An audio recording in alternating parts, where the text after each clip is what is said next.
नमस्कार, जे से inspire chemistry take के इस वीडियो में आपका स्वागत है। आइए डी एवं एफ ब्लॉक के तत्व के अंतर्गत दो महत्वपूर्ण परीक्षा उपयोगी प्रश्नों के साथ आगे बढ़ते हैं। प्रश्न इस प्रकार से, Cu+ रंगहीन है परंतु Cu2+ रंगीन होता है, क्यों?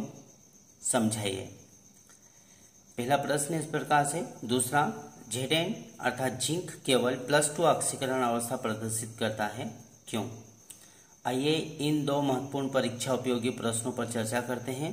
तो पहला प्रश्न, Cu+ रंगहीन है परंतु Cu2+ रंगीन होता है, क्यों? समझाइए। इस महत्वपूर्ण प्रश्न को हम जानें।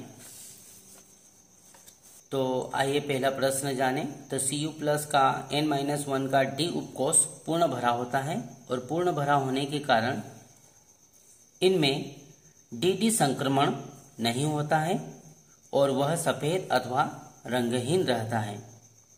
पुनः जानें, Cu+ का N-1 का D उपकोष पूर्ण भरा होता है और पूर्ण भरा होने के कारण इसमें DD संक्रमण नहीं होता है और DD संक्रमण नहीं होने के कारण वह सफेद अथवा रंगहीन रहता है।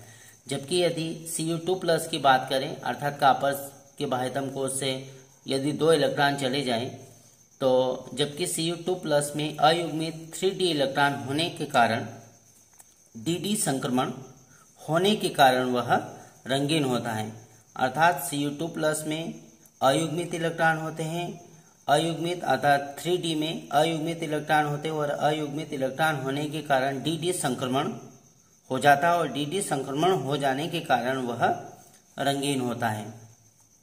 आइए अगला प्रश्न जानें। Zn केवल +2 ऑक्सीकरण अवस्था प्रदर्शित करता है, क्यों?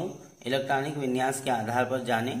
Zn केवल अर्थात जिंक केवल +2 ऑक्सीकरण अवस्था प्रदर्शित करता है, क्यों? तो इस प्रकार से जिंक परमाणु अपनी बाह्यतम कक्षा से 2 इलेक्ट्रॉन त्यागने के बाद स्थायी इलेक्ट्रॉनिक विन्यास प्राप्त कर लेता है, इसलिए Zn अर्थात जिंक केवल +2 ऑक्सीकरण अवस्था प्रदर्शित करता है। जिंक का इलेक्ट्रॉनिक विन्यास इस प्रकार से। जिंक परमाणु क्रमांक 30, इलेक्ट्रॉनिक विन्यास 2 8 18 2। इस प्रकार से यह बाह्यतम कोश के इलेक्ट्रॉन है। बाह्यतम कोश के इलेक्ट्रॉन को त्याग कर Zn2+ बनता है। Zn2+ में इलेक्ट्रॉनिक विन्यास इस प्रकार से 2 8 18 अर्थात स्थायी इलेक्ट्रॉनिक विन्यास आर्गन जैसे प्राप्त कर लेता है। जिंक स्थायी इलेक्ट्रॉनिक विन्यास आर्गन जैसा प्राप्त कर लेता है। हम पुनः जानें इलेक्ट्रॉनिक विन्यास के आधार पर। जिंक का सामान्य अवस्था में इलेक्ट्रॉनिक विन्यास इस प्रकार से 1s2 2s2 2p6 3s2 3p6 3d10 and 4s2 अर्थात 2 8 18 और 2। अभी हमने जाने इसी के आधार पर 2 8 18 और 2, 2 8 18 और 2। तो बाह्यतम कोश के अर्थात 4s के 2 इलेक्ट्रॉनों को त्याग देता है और 2 इलेक्ट्रॉनों को त्याग कर Zn2+ ऑक्सीकरण अवस्था प्रदर्शित करता है। तो Zn2+ ऑक्सीकरण अवस्था इस प्रकार से। Zn2+ ऑक्सीकरण अवस्था में इलेक्ट्रॉनिक विन्यास इस प्रकार से 1s2 2s2 2p6 3s2 3p6 and 3d10 अर्थात जिंक अपने बाह्यतम कोश 4s से 2 इलेक्ट्रॉन त्याग देता है और 2 इलेक्ट्रॉन त्याग कर Zn2+ ऑक्सीकरण अवस्था प्रदर्शित करता है।